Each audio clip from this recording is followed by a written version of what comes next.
கும்பராசிக்காரர்கள் புரட்டாசி மாதத்தில் என்னென்ன பலன் என்பதை நாம் இந்த உரையாடலில் விரிவாக பார்க்கலாம். பொதுவாக வண்டி வாகனங்களில் போகும்போது இந்த கும்பராசிக்காரர்களுக்கு இந்த மாதத்தில் மிகவும் கவனமாக இருக்கணும். ஏன்னா தானே இருக்கக்கூடாது, மிக மிக கவனம் தேவை.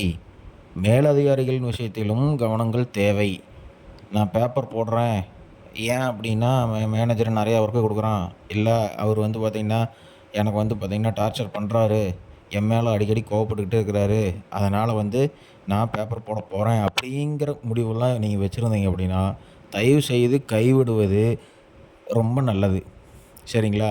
அதே மாதிரி என் பக்கத்து வீட்டுக்காரன் சண்டைக்கு வந்துக்கிட்டே இருக்கிறான், என்னை சும்மா சீண்டிக்கிட்டே இருக்கிறான், நான் மான நஷ்ட வழக்கு போட போகிறேன், அது போட போகிறேன், இது போட போகிறேன், கேஸை போட போகிறேன் அப்படி சொன்னீங்க அப்படின்னா முடிஞ்சது.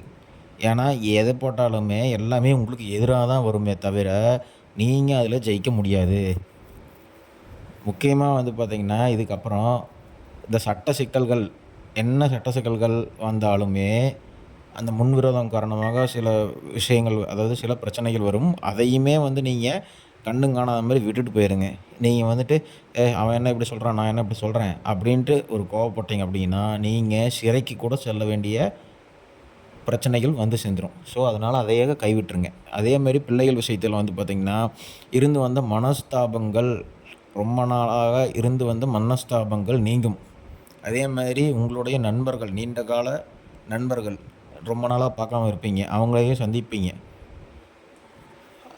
அது மட்டும் இல்லாமல் உங்கள் தொழில் ரீதியாக என்னென்ன பிரச்சனை இருக்குதோ அந்த பிரச்சனைகள் சுமூகமாக இருக்கும். அதாவது சொந்த தொழில் செய்கிறவங்களுக்கு.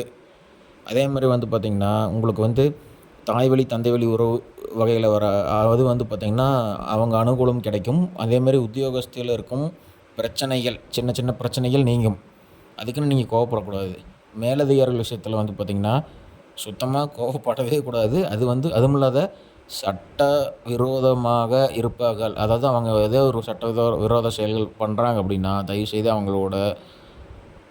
அவங்களோட நிழல் கூட உங்கள் மேலே விழாமல் பார்த்துக்கோங்க. நீங்களும் அவங்களோட சேரக்கூடாது. சேர்ந்தீங்கன்னா சிறைவாசம் கன்ஃபார்ம்.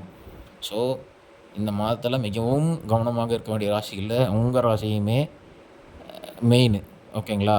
அது இல்லாமல் பார்த்திங்கன்னா ஞாபகம் மறதி உங்களுக்கு அடிக்கடி வரும். ஸோ உங்களுக்கு ஞாபகம் மறதி இந்த மாதத்தில் அடிக்கடி வரும். ஸோ இந்த வரதுனால நீங்கள் நான் இதில் எழுதி வைக்கிறேன், அதில் எழுதி வைக்கிறேன்னு இந்த விஷயங்களில் எழுதி வச்சு நீங்களே கன்ஃபியூஸ் ஆகி நீங்களே தேவையில்லாத டென்ஷன் ஆகிக்குவீங்க. அதையே அவாய்ட் பண்ணிக்கிறது உங்களுக்கு ரொம்ப ரொம்ப நல்லது. ஸோ உங்களுக்கு பார்த்திங்கன்னா அடிக்கடி என்ன சொல்கிறது, அடிக்கடி பிரச்சனைகள், அதாவது வயிற்று பிரச்சனைகள், இந்த மாதிரி பிரச்சனைகள்லாம் வந்துக்கிட்டே இருக்கணும். வயிற்று பிரச்சனைகள், தலைவலி, இந்த மாதிரியெல்லாம் வரும். அதெல்லாம் பார்த்திங்கன்னா நீங்கள் அதாவது தலை சம்மந்தமான பிரச்சனைகள், வயிறு சம்மந்தமான பிரச்சனைகள் வந்ததுன்னா நீங்கள் உடனடியாக டாக்டர் பார்க்குறது உங்களுக்கு நல்லது. மேலும் இதெல்லாம் வராமல் இருக்கிறதுக்கு பார்த்திங்கன்னா பெருமாள் தாயார், அனுமன் வழிபாடு செய்யுங்க. அப்புறம் நரசிம்மர் வழிபாடு பண்ணாலுமே உங்கள் வாழ்க்கை மாற்றி அமையும்.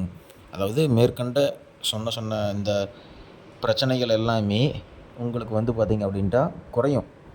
அதாவது இப்போ ஒரு 100% வருது அப்படின்னா அதை பார்த்திங்கன்னா நீங்கள் வழிபாடு பண்ணிட்டு வரும்போது உங்களுக்கு அதோட இது பார்த்திங்கன்னா 70, 60 அப்படின்னு படிப்படியாக உங்களுக்கு கம்மியாகும். அதுவும் இல்லாமல் நீங்களும் கண்ட்ரோலில் இருக்கணும். ஸோ அதுதான் ரொம்ப முக்கியம்.